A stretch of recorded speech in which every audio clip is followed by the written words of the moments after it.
Hello, everybody, and welcome to the show. This episode is brought to you by The Wellness Paradigm, a holistic health coaching company shifting the way women understand and heal their bodies.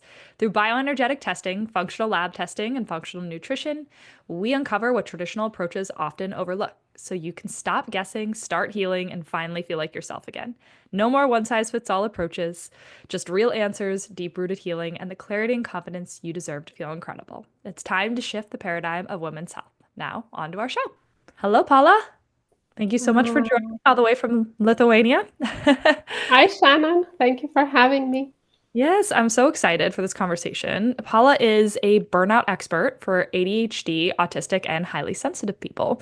So, drawing from her own personal journey through burnout, Paula has developed a powerful and proven system that not only helps people recover, but also prevents burnout from happening again. Her approach blends science backed strategies with the mindfulness based tools rooted in her background in psychology, yoga, and over 20 years of mindfulness practices. Woo! That's awesome. Let's rock and roll. Paula, I'd love to hear a little bit on why this kind of niche, how you got started in here, and then we're going to have some really great takeaways, I think, at the end for people too. So go for it. Sure. So, why this kind of niche is because this is something that I went through myself. I am later in life diagnosed autistic ADHD, and I'm also highly sensitive. And I often use a word neurodivergent, which encompasses all these things and has a few other things under that umbrella. ADHD, autistic, also people who might have PTSD, OCD also come under this umbrella. There is a lot of overlap between those conditions. And myself, I went through burnout multiple times, and it's been quite a journey to recover, to find wellness, even though I already had a background in psychology, even though I already had my deep rooted practice in meditation and yoga. I was already eating well. I would think like doing everything you can, but I was still burning out. So once I actually found the full recovery, I thought like I want to share this because I know so many other people are maybe having similar issues. And I specifically want to focus on this group because I know that a lot of neurodivergent people are actually very talented, very high achieving, people who can actually do so much, who can give so much to this world, and the burnout is stopping them. So I feel like my work actually is part of the revolution, part of the rebellion, helping people step into their power, overcome burnout, get their energy back so they can really do their best job. They can really change the world because I think we are here to do that. I think some people even say that neurodivergent people feel like we're from a different planet, and maybe we are. Maybe we come here as agents of change. We are more sensitive to everything that is wrong in this world, and maybe we are here to change this world, to bring the shift, to bring the new earth. And I really want to contribute to this process, so I'm here to help you back into your energy, into your power, so you can contribute your talents, your intelligence, your achievements to making this world a better place. I love that. I think neurodivergent has been kind of an interesting term, I feel like has been used really probably for a long time, but I've seen it a lot more on social media, a lot more people talking about it. Do you feel like it's been like more people are being diagnosed with it, more people are becoming aware of this? Maybe people didn't realize that they had it, and kind of putting this term actually makes them feel very comforted that like, oh, I am blessed with this gift. I just need to know how to like utilize it a little bit better. Do you know what I mean? Yes, yes, absolutely. A lot of people are getting their diagnosis, or just realizing that this is something that they might have, even though they might not want to go for a diagnosis, or they might not have it available. But just the realization, it actually gives a lot. It gives a lot of it gives you answers. It gives you understanding. It gives you tools to be more accepting of yourself, be less judging of yourself, remove that shame and guilt. But also, it brings up a lot of other things. It brings up that grief, what could have been if I knew from the beginning? What could have been if I've been treated more fairly for, considering my needs? And a lot of other emotions come up, like how unfair the world is, that how much discrimination is for different abilities and different brain types. So actually, there is a lot that comes up through this process, and a lot to unpack, as well as a person is going through this acceptance of their new identity. Yeah, yeah. How would you describe? So, we have a lot of people talk about burnout. Mhm. I think it's a very common topic, unfortunately, but I'm glad that we talk a lot more about it now. But, um, how would you describe that most people feel burnout with maybe a little bit more neurodivergence and we'll talk about different ways to shift out of it, but what's something that people Mm. can maybe start putting in their head like, oh, maybe I am burnt out. I think people don't Mhm. realize it. You know what I mean? Yes. Yes. So, yeah, there is a lot of things, of course, to mention here. One thing that comes up now when I think about it is probably one of the first signs before the burnout even hits hard is when you think that, oh, there is so much I want to do, there's so much I like, that I have so many ideas, and you get excited and you start doing everything. So that's already a sign that you are heading towards the danger territory, right? And then you Been start there. getting overwhelmed. and and yeah, it's that feeling when things start when you start losing interest, and when you start losing joy, and when you start feeling that you might be going through the motions, a bit like a zombie, a bit like a robot. Yeah. That's yeah, what one of the signs of burnout is, that feeling of a distance between yourself and other people or activities or things that used to interest you. Yep. I know probably a lot of people listening to this has gone through this at some point, right? Yeah, yeah, probably. When do people typically seek maybe you or help from this to try to get out of this? Hmm. I wouldn't say that there is one typical stage. People might seek help in different stages. Some people who are kind of leaning more towards being more careful, or being more self-aware, or really wanting to work on themselves. They might even reach out to me in the stage where they're just talking about prevention. They know that it's more likely for them. They know that they're more prone, so they come to me. They say like, oh, I know I need to work on this to make sure I prevent it. Then some people come to me when they are flat out burnt out. They're like, I that's it. I hit the bottom. I need help. I can't do this anymore.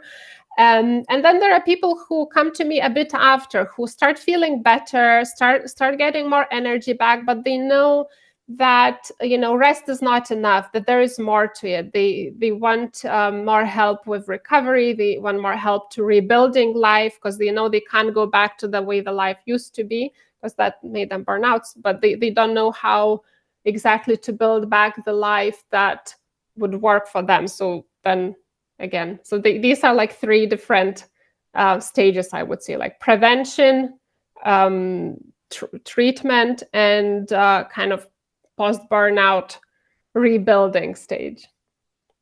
Yeah, I understand that a lot. I see a lot of clients with burnout and we call it like, adrenal fatigue's not really like a real common term, but like literally like their adrenals are just like flatline too. And it's like, Mm, it's hard because rest isn't the only solution. That can help, right? Your body does need that to an extent, but there's also this huge mind component, right? It's why yeah. have you not felt that alignment, that joy? Why do you keep having those same patterns repeat over and over Mm, again that, kind of keeps you, I call it a poop loop, like keeps you in this poop loop of, the same cycle. And so I mm. think if somebody's feeling this way, like what are a few things that people can do to kind of gently maybe bring more awareness to it and pull them a little bit out of it? Mm. So there's two things I will tell people, and unfortunately they are quite boring. They're things you already know.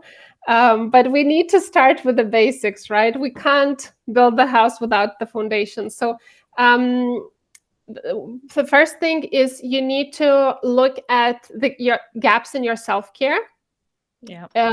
You need to make sure you're eating enough food, getting enough sleep, drinking enough water, getting enough rest, all the basic things you already know that you need to be doing, but you might be skipping on them for a variety of reasons. So you need to look at them and see what are the simple little ways you can start filling those gaps. Because a lot of people who are neurodivergent, who are prone to burnout, we are perfectionists. And I know myself, like when I was in burnout, I was like, you know what? I don't even have the energy to get dressed. So forget like chopping carrots and cooking a good meal. So I would end up skipping meals because I was too overwhelmed with cooking. And I realized the best thing I can do for myself is actually just eat whatever is possible for me at the Mhm. time and allow myself not to feel guilt and shame for not eating the good diet. So, because if you're skipping on meals, you're gonna be feeling depleted, right? And I know you are in fitness, so you know how important it is to have a good food. But actually, if you are burnt out, it's more harmful for you to have no food than to have frozen pizza or whatever it is that is available for you. You need to start with small steps, like what it is that is possible for you. Frozen meals, ready meals, takeaway, snacks. Start with that to make sure you're getting enough food, getting enough water, or whatever else it is that you need to fill. Just the small things to start getting the basic needs met. And when you start getting better, then you can improve those things and get back to the place where you are doing them better, right? But in the beginning, you need to start with small things and allow yourself to do that and allow yourself not to feel guilt and shame for not doing things perfectly. So this is the first thing, the basic self-care gaps. The second thing I would say is talk to somebody who is going to be kind and understanding and accepting, who's not going to tell you like, what doesn't kill you make you stronger, because what doesn't kill you makes you burn out. And you talk to somebody who knows who's going to be non-judgmental and accepting, be it friend or a counselor or a helpline or ChatGPT, whatever it is that you can just get those feelings out, get those emotions out, get that feeling of being understood and seen. And yeah, so these that are the two things I would advise people. Look at the basic self-care, talk to somebody. These are the things you probably already know, you might have even tried, but these are the things you need to start building on. And if these things feel tricky, if these things feel hard, this is the sign that there is something more going on, that it's not just too much work. And this is why I would very much recommend to get professional help, because it's going to be very hard for you to get out of there alone, because we all have blind spots.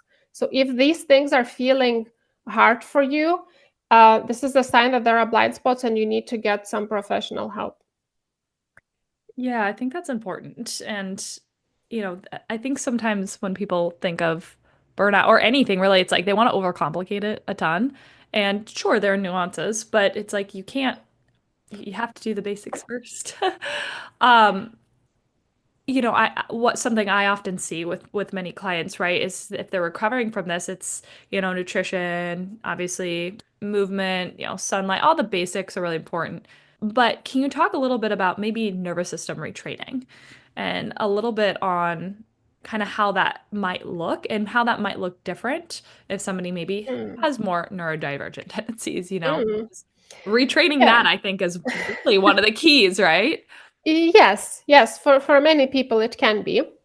It's one of the elements for sure.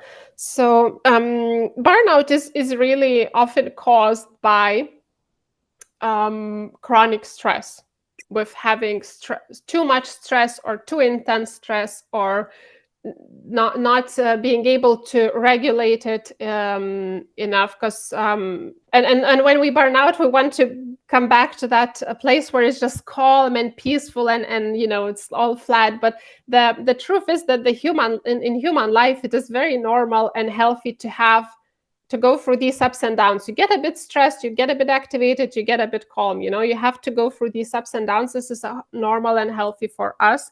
It's not normal and healthy for us to stay like same and calm all the time. So we want to get to that place where we can regulate, when we can go up and down. And if you cannot, if you feel like you've had too much and you just want to be flat, that's a sign that you really are probably in burnout. And yes, and then you need that rest, then you need that kind of stillness for a bit. And then you can start building a little bit of going back, and trying small small amounts of going up and down. And for neurodivergent people, it can be a bit hard, because for us that threshold is kind of smaller. We don't need much to get activated, to get set off.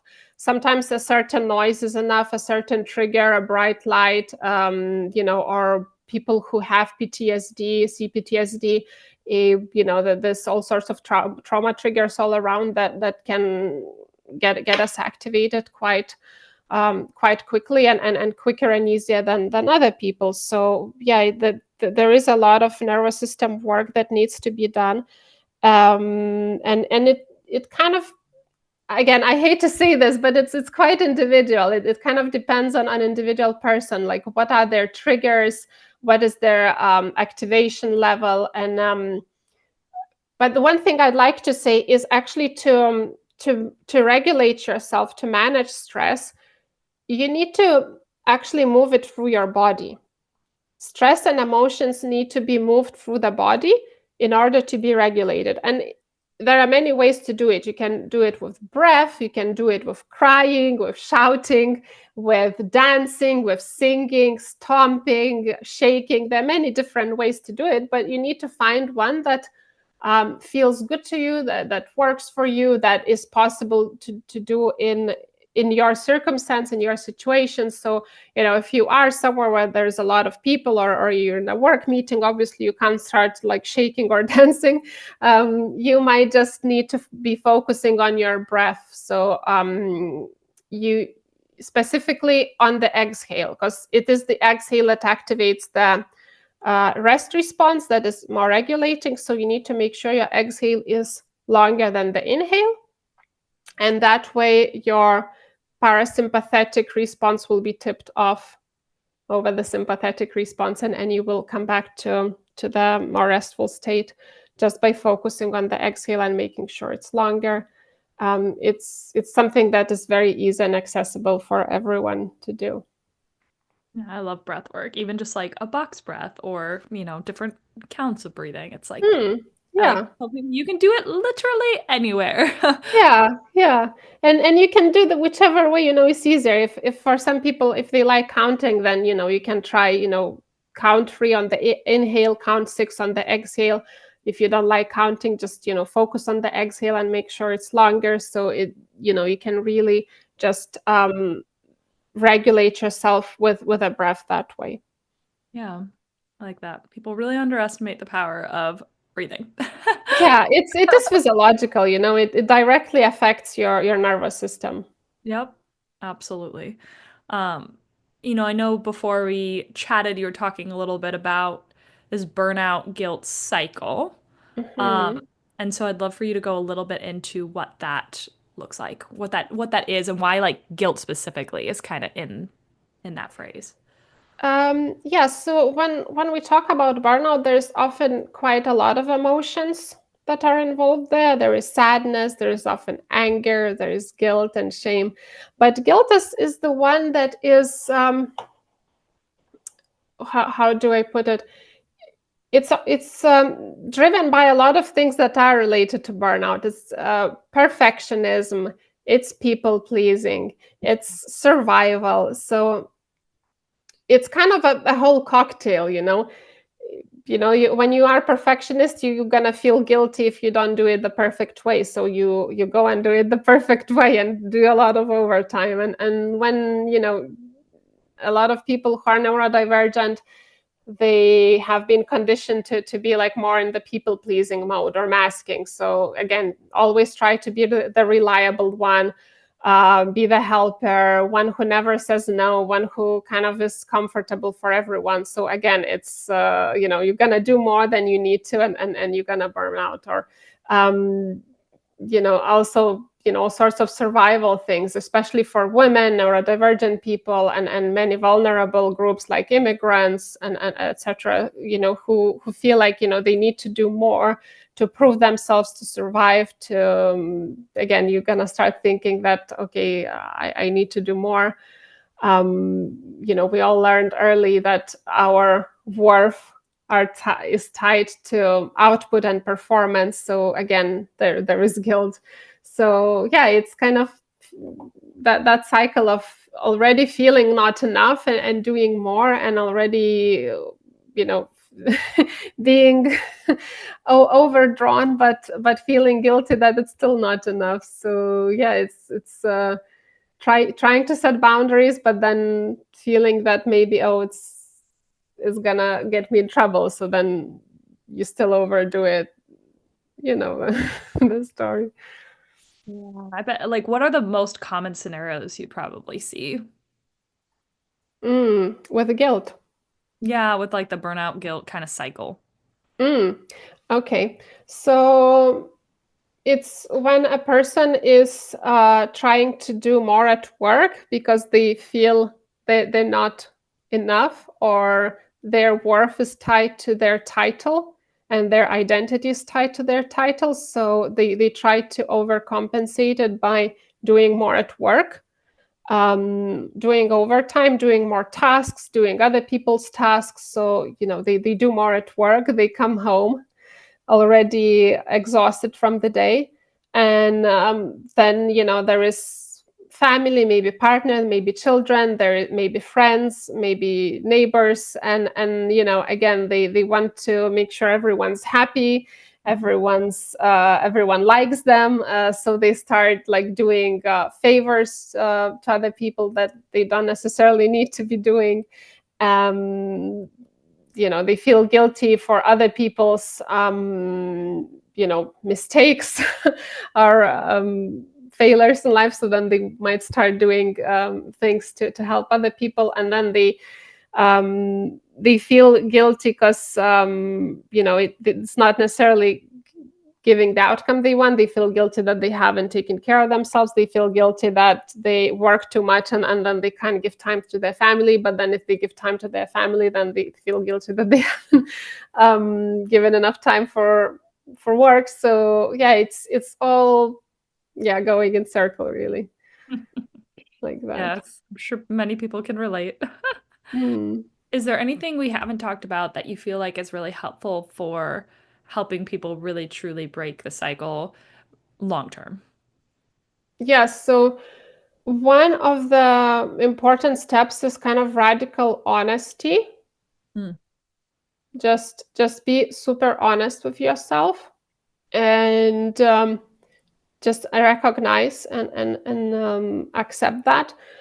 Another thing that I find helps is bringing that work focus into your self-care. So a lot of people who are talented neurodivergent people, they often are, high achievers, or they might have achieved quite a lot in their academic careers, or in their actual, careers.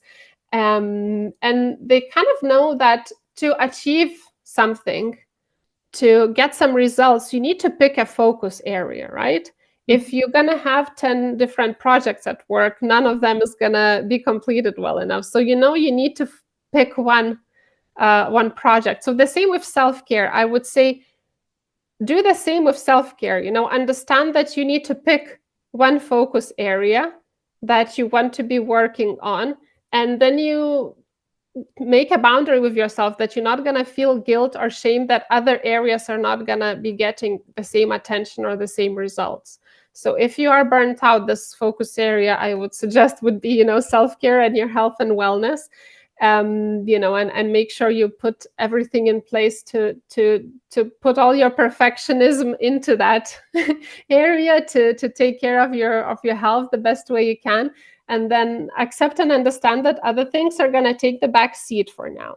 So you restore that your health first, then see what other things are important to you. Maybe it is the period of life where you want to focus on your career. So yeah, you can give that, make sure you take care of yourself first. Then you can give a lot of time and energy to your career, but then understand that this is the time when you may have to spend less time with family or friends because you're focusing on your career, or the other way around. Maybe it's time when you're wanting to start a family, so you give more time to family, but then understand that this is the time when you're gonna have to give less energy to your career. Maybe you still need to go to work every day, but don't give your all there. Because this is another interesting thing. A lot of neurodivergent people, when we think about giving our 100%, we really think that means that, completely burning out and sacrificing everything. Well, actually, a lot of neurotypical people think that giving your 100% means, once you've had enough sleep, enough rest, and enough food, then you give what you can, and that is your 100%. So this is the thing that needs to happen. I feel like people are probably like, oh yeah, that sounds about right.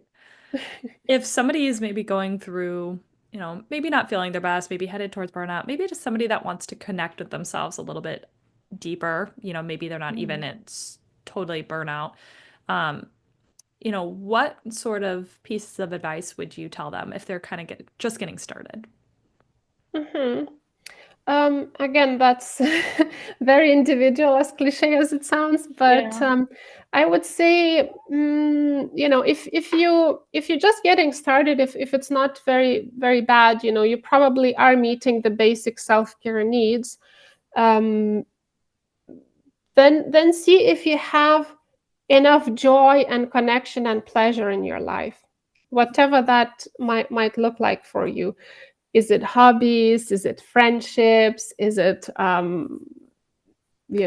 maybe spiritual pursuits? Just the joy, the spark of life, the thing that why are we here? We're not here to achieve career goals or or to please other people. We are here to feel that joy of life, right? So whatever that is to people, and some people find it really hard to.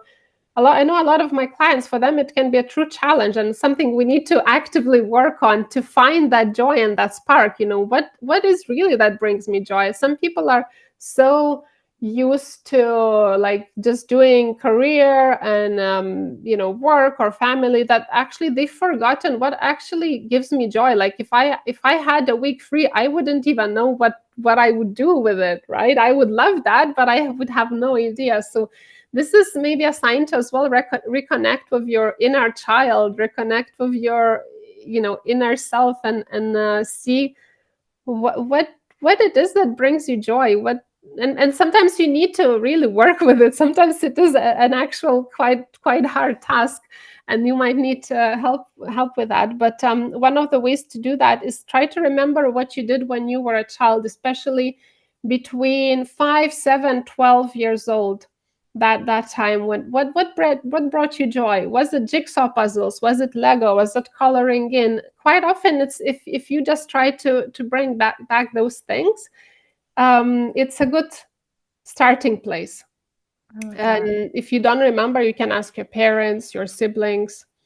Maybe they'll remember something. I love that. Paula, if people wanted to connect with you a little bit more and find you, where would they be able to connect with you? I would say go to my website, paula-mindfulness.com.